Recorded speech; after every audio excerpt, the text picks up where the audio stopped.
வணக்கம் நண்பர்களே. காலை எழுந்தவுடன் கணக்கு 136வது நாளுக்கான விடைகளை இந்த வீடியோவில் பார்க்கலாம். கேள்வி எண் 676. 10 மதிப்புகளின் திட்ட விலக்கம் 3. ஒவ்வொரு மதிப்புடனும் 4ஐ கூட்ட கிடைக்கும் புதிய திட்ட விலக்கத்தின் விலக்க வர்க்க சராசரி யாதுன்னு கேட்டிருக்காங்க. இப்போ பார்த்தீங்கன்னா நம்ம ஏற்கனவே திட்ட விலக்கத்துக்காக தனியாக ஒரு வீடியோ போட்டிருக்கோம். அதில் பார்த்தீங்கன்னா சொல்லியிருப்போம், திட்ட விலக்கத்தில் கொடுக்கக்கூடிய எல்லா தரவு கூடையும் ஒரு குறிப்பிட்ட நம்பரை கூட்டவோ கழிக்கவோ செய்கிறோம் அப்படின்னா திட்ட விலக்கம் என்னவாகாது அப்படின்னா மாறாதுன்னு சொல்லியிருப்போம். அப்போ இங்கே பார்த்தீங்கன்னா அவங்க என்ன சொல்லியிருக்காங்கன்னா, ஏற்கனவே திட்ட விலக்கம் 3ன்னு சொல்லிட்டாங்க, அதோட 4 கூட்டுறதா சொல்லியிருக்காங்க. 4 கூட்டுறதால 3 கூட 4 கூட்டிடக்கூடாது. ஏன்னா திட்ட விலக்கத்தோட கூட்டலோ கழித்தலோ செஞ்சோன்னா திட்ட விலக்கம் என்னவாகாதுன்னா மாறாது. அப்போ புதிய திட்ட விலக்கம் என்ன அப்படின்னா 3 தான். ஆனால் அவங்க திட்ட விலக்கம் கேட்கல, விலக்க வர்க்க சராசரி கேட்டிருக்காங்க. விலக்க வர்க்க சராசரி அப்படிங்கிறது திட்ட விலக்கத்தை ஸ்கொயர் பண்ணால் கிடைக்கக்கூடியது தான் விலக்க வர்க்க சராசரி. அப்போ 3 ஸ்கொயர் பண்ணோம் அப்படின்னா 9 அப்படிங்கிறது தான் இந்த கேள்விக்கு உண்டான சரியான விடை. நம்ம புரியுதா? கூட்டலோ கழித்தலோ செஞ்சால் திட்ட விலக்கம் மாறாது. இதே பெருக்கலோ வகுத்தலோ செஞ்சோம் அப்படின்னா திட்ட விலக்கத்தை என்ன பண்ணணும்? அதே நம்பரால் பெருக்கலோ வகுத்தலோ செய்யணும். சரிங்களா? அடுத்ததாக 677. 11, 13, 17, 19, 23 என்ற தொடர் வரிசையில் அடுத்து வரும் உறுப்பு எது அப்படின்னு கேட்டிருக்கோம். ஒன்றும் இல்லை, 11 கூட 2 கூட்டினா 13, 13 கூட 4 கூட்டினா 17, 17 கூட 2 கூட்டினா 19, 19 கூட 4 கூட்டினா 23. அப்போ பாருங்கள், 2 4 2 4. ஸோ அடுத்த நம்பர் என்ன கூட்டணும்? 2. அப்போ 23 கூட 2 கூட்டணும் அப்படின்னா 25. So answer option A 25. சரிங்களா? அடுத்ததாக 678. கூட்டு சராசரி காணவும். கூட்டு சராசரி அப்படி இப்போ 2 4 6 8 10 12 14 16 வரைக்கும் கொடுத்துருக்காங்க. கூட்டு சராசரி அப்படின்னா நமக்கு என்னன்னு தெரியும், இருக்கிற எல்லா நம்பரையும் ஆட் பண்ணி எத்தனை நம்பர் கொடுத்துருக்காங்களோ அதனால் டிவைட் பண்ணுறது. சரிங்களா? இன்னொன்று என்ன அப்படின்னா, இங்கே கண்டினியூ நம்பராக கொடுத்துருக்காங்க. அப்போ இதுக்கு ஒரு ஈஸியான ஷார்ட்கட் இருக்குது. நான் முதல்ல மெத்தட் படி சொல்லிடுறேன். இது எல்லாத்தையும் ஆட் பண்ணுறோம் அப்படின்னா என்ன கிடைக்கும்னு பாருங்கள். 4 ஆரம் 10, இது ஒரு 10 20 30 40 50 60 70 72 கிடைக்கும். மொத்தம் கூட்டினீங்கன்னா என்ன கிடைக்குது? 72. மொத்தம் எத்தனை நம்பர் இருக்குது அப்படின்னு சொல்லி பார்த்தோன்னா 8 நம்பர் இருக்குது. அப்போ 72 8ஆல் வகுத்தோம் அப்படின்னா 9 8 72. ஸோ ஆன்சர் என்ன கிடைக்கும் அப்படின்னா 9. இது நம்ம வழக்கமாக பண்ணுற மெத்தட். இது சின்ன நம்பர் அப்படிங்கிறதால நீங்கள் வழக்கமாக பண்ணுற இந்த மெத்தடில் பண்ணாலே ஆன்சர் உங்களுக்கு டக்குன்னு கிடச்சிருது. கரெக்டாக? இதுக்கு இன்னொரு வழியை நான் சொல்கிறேன் பாருங்கள். வேறு எங்கேயாவது கூட இது நமக்கு யூஸ் ஆகலாம். கொடுத்துருக்கிறது எல்லாம் கண்டினியூவாக இருக்குது, அதாவது ஒரே மாதிரியான டிஃப்ரென்ஸில் இருக்குது. 2 4 6 8 10 12 14 16 இப்படி கொடுத்துட்டு கூட்டு சராசரி கேட்குறாங்க அப்படின்னா நடுவில் எந்த நம்பர் இருக்கோ அதுதான் அதனுடைய மீன் சராசரியாக இருக்கும். உதாரணத்துக்கு மொத்தம் 8 நம்பர், நடுவில்னா இந்த பக்கம் 3 நம்பர் போயிடும், இந்த பக்கம் 3 நம்பர் போயிடும். இப்போது 7 நம்பர் இருந்ததுன்னா 3 3 போக ஒரு நம்பர் நிற்கும். 9 நம்பர் இருந்ததுன்னா 4 4 போக 5வது நம்பர் நிற்கும். இங்கே 8ன்றதால 3 3 போக 2 நம்பர் நடுவில் நிற்குது. அப்போ இந்த 2 நம்பருக்கும் ஆவரேஜ் கண்டுபிடிச்சா போதும், அதுதான் ஆன்சர். 8க்கும் 10க்குனா 8ஐயும் 10ஐயும் கூட்டினா 18. அது 18 2ஆல் வகுத்தோம் அப்படின்னா 9. நம்ம புரியுதுங்களா? முதல்ல சொன்ன மெத்தட் படி போட்டாலும் ஓகே தான், இந்த ஐடியாவை யூஸ் பண்ணாலும் ஓகே தான் இந்த கொஷினுக்கு. சரிங்களா? அடுத்ததாக 679. ஷியாமின் மாத வருமானம் ரூபாய் 12,000. அவர் சேமிக்கும் தொகை ரூபாய் 1200. அவரின் சேமிப்பு செலவு ஆகியவற்றின் சதவீதத்தை காண்கன்னு கேட்டிருக்காங்க.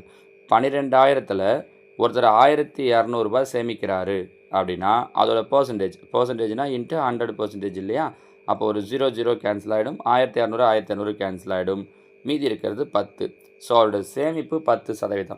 சேமிப்பு 10னா மீதி இருக்கிறது எல்லாமே செலவுன்னு அர்த்தம். அப்போ 100ல் 10% போயிடுச்சுன்னா மீதி 90%. ஸோ சேமிப்பு 10%, செலவு 90%. Answer option B. இது இப்படி 10%ன்றதை இப்படி போட்டு தான் கண்டுபிடிக்கணும்னு கிடையாது, இங்கேருந்தே சொல்லலாம். 12,000த்தில் ஒரு 0 இங்கே பாருங்கள், 12,000 கடைசியாக ஒரு 0 அடிச்சிடுறோன்னா 1200ன்னு கிடைக்குது. அந்த ஒரு 0 எப்போ நம்ம விடுவோம்? 10% வரும்போது தான் ஒரு 0 விடுவோம். ஸோ அதை வச்சே நம்மளால் சொல்ல முடியும். சரிங்களா? அடுத்தது 680.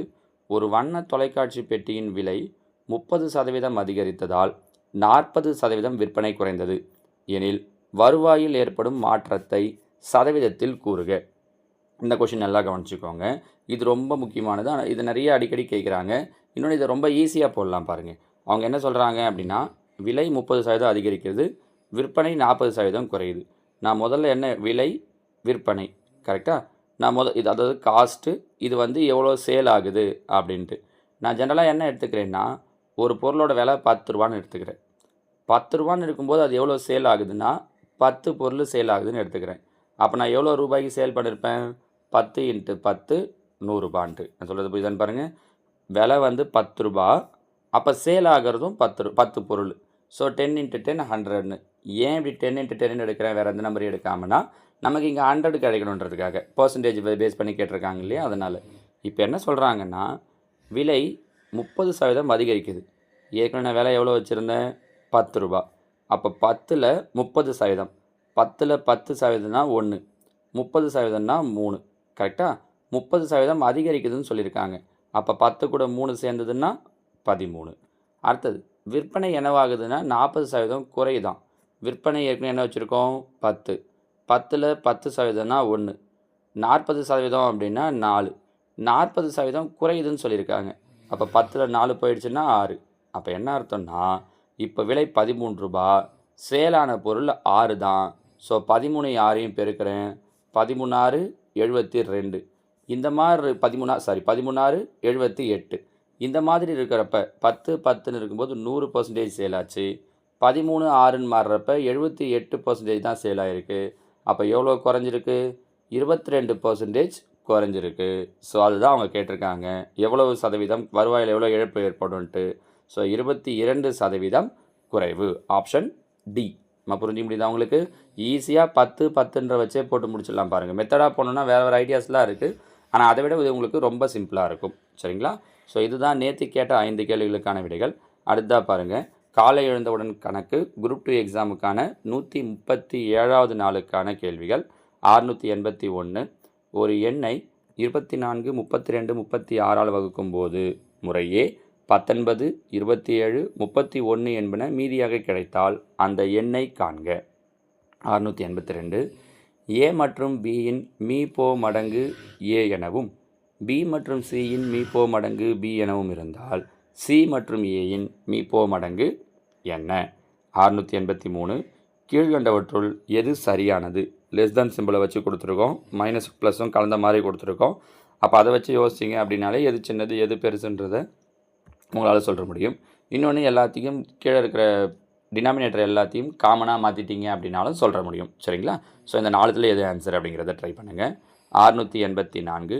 x² - 25 / x + 3 வகுத்தல் x + 5 the whole square / x² - 9. இதை சுருக்கணும். அடுத்ததாக 685.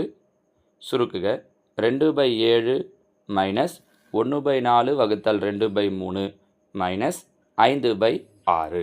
சரிங்களாம்மா? இந்த 5 கேள்விகளுக்கும் விடைகள் என்னன்றதை கீழே கமெண்டில் சொல்லுங்கள். நாளைக்கு நான் உங்களுக்கு இதுக்கான ஆன்சர்ஸை சொல்கிறேன். ஓகேவா? தேங்க்யூ.